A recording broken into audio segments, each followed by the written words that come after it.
Hey, what's up, everybody? We got it is Monday. God, I'm so used to Mondays, but no, it's every day. This is Wednesday, February 5th. So psych. We got Cory Connors, Sustainable Packaging Podcast. Good morning. That's me. We got Adam Peak, People of Packaging Podcast. Hi. I'm laying on the floor to get better lighting. Yeah, we heard some complaints. People didn't like his lighting. That's great. Yeah. Evelio Mattos, host of Packaging Unboxed podcast. Today we're going to cover LCAs, what they are, what they mean, how they're going to impact you, and I don't know, like why you should be considering them, why you should be talking about them.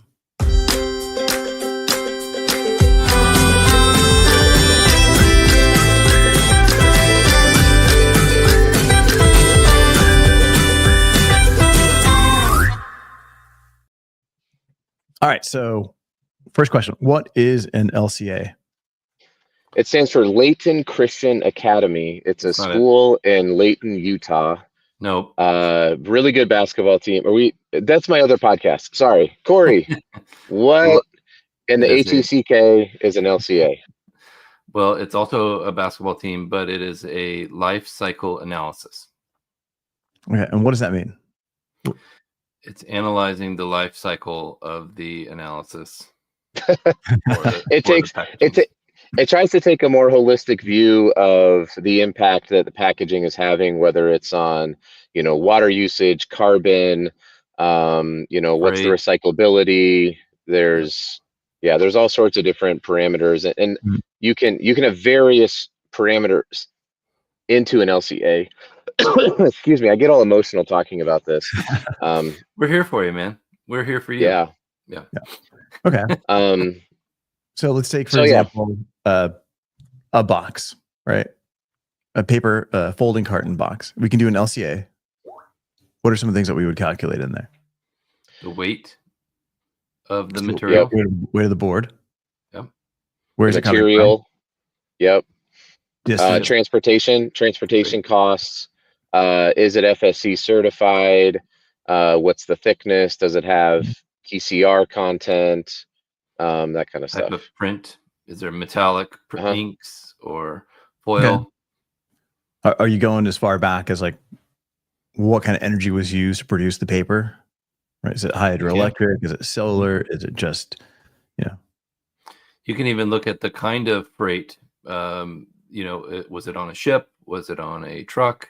Was it in a van locally? All of these things. Was that van electric? Was it, was it diesel?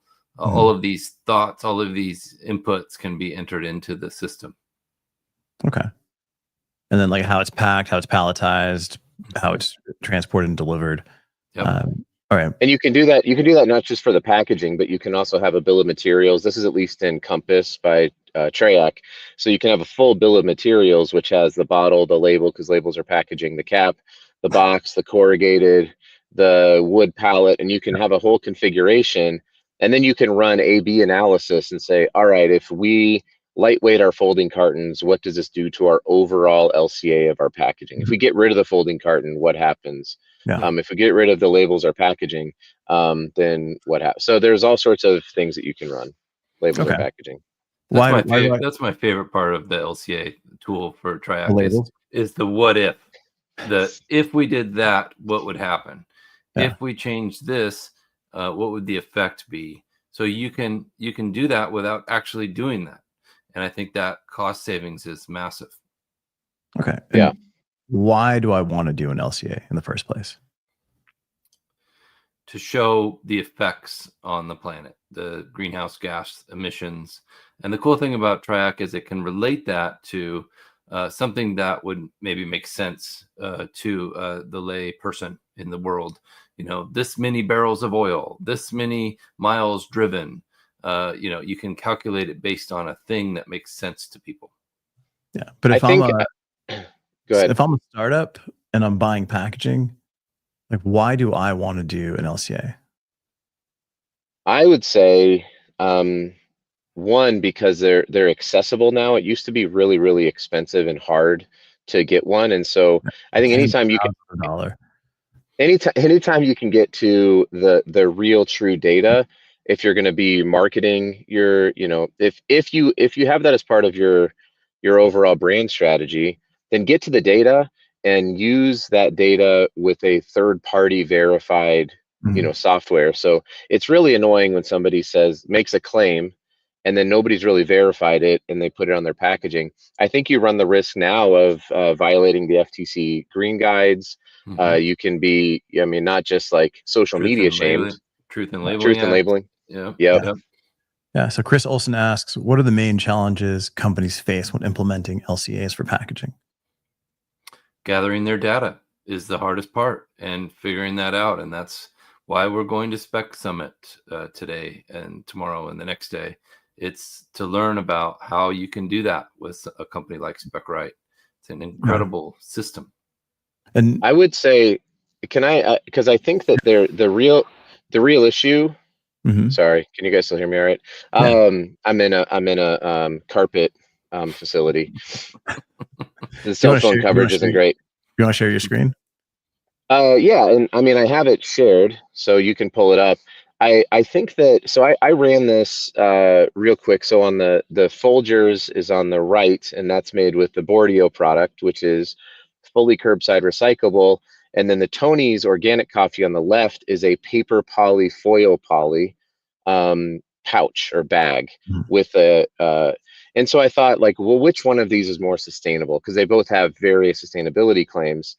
And the tricky part with this, when it comes to things like, what do I do as a brand, as you're looking at like EPR legislation, for example, is that on the LCA side, the flexible bag on the left, because of its weight, it's like 21 grams versus 34 grams, wins the LCA.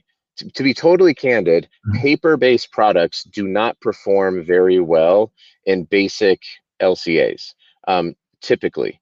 So, like a stand-up pouch is going to look a lot better in most LCAs than a folding carton.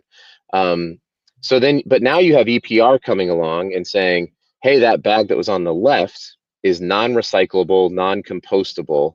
And so we're going to have more fees associated with it. And the one on the right. And it contains X percentage of plastics, which have their own correct fees and payments. And the ironic thing is, if they put more paper into if they had a higher paper concentration on that bag and made it more expensive, made it heavier, it may actually pass through like Western Michigan's repulpability. It could even go through a how to recycle program for paper recycling. So I think these are the things that a lot of brands are going to have to weigh, is like, if you run a life cycle analysis, maybe it's not great, but you have recyclable, curbside recyclable, how to recycle logos, like all the stuff. And you may decide that versus a better LCA that might even be less expensive, but you can't put anything on it. And now you're going to have EPR fees. So I think these are the things that brands are really wrestling with right now. And that's why we'll all have jobs, is to honestly, it's like to help people kind of navigate this and say, here's the data, you guys. Yeah. And there's the perception of consumer value as well, meaning which one do they think is more sustainable? Which one do they think is better? The problem with that example that you gave is they will think that bag on the left is recyclable because it looks like paper. And that's a challenge. And we need to make sure that whoever makes that bag marks it as non-recyclable or must be store drop off, or whatever the case may be. If there's a way to even recycle that multi-layer material, I'm not sure. There's not currently.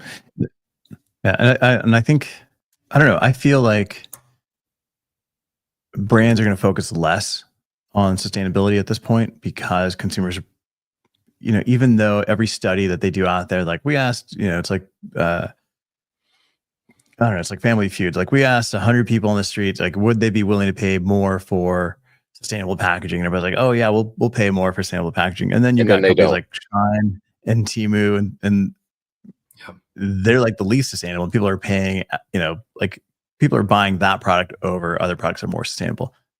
Yep. When it comes to that's where EPR though is going to be impactful though. Just to be totally clear, like it's going to cost a lot more if these laws go the way they're going to go, and that's the idea. But will they still do it? If I don't know. I don't know. I think the bigger question is, will these laws actually be implemented Right. with new administration, right? Like, And will are people these sign up to pay? Right. Yeah. They'll be implemented. They just won't be federalized. But the states are going to implement them. There's no doubt about it. It's just, how is it going to roll out? How are the brands going to react? It's not like it's unconstitutional or something like that. Like, the states are fully able to implement these things. Yeah, for sure. But yeah, like, I don't even know. I don't even know what next shoe is dropping. Right. But yeah, man, great way to end it on a down note there, Adam. I'm gonna go cry. Why was that a down note? We should be excited. We should be excited. Those of us who are paying attention to sustainability should be really excited. I'll see you in Nashville, Adam. We'll come in. Okay. Wait. All right. So Cory, Adam, you guys are heading over to Nashville. You're going to go to Spec, right? The Spec Summit. Yep. Are you guys speaking? Yes. Kind of. I'm leading a session on LCAs, and I'm really excited to talk about the high school basketball program. Coach Stanley is doing a great job, and hopefully that's what I get to talk about, because I'm fully prepared to break down their team. But no, I'll be on the stage with Prashant from Triac. I can't wait to run for president. It's going to be. My wife, on the other hand, does not want me to do it. The president of Spec, right? Or the president of Utah? I can't. I wasn't born here, so. Oh, Mattos. Oh, Wow. that's what you get for being Madagascarian. Oh, man. All right, guys. Go check out Adam and Cory at the Spec Summit this week. And then you guys will be reporting live from the show. Can't wait. We'll have a good time. I wasn't invited to speak, so whatever. But we'll see you Next guys. time. Yeah. No, have a great time, guys.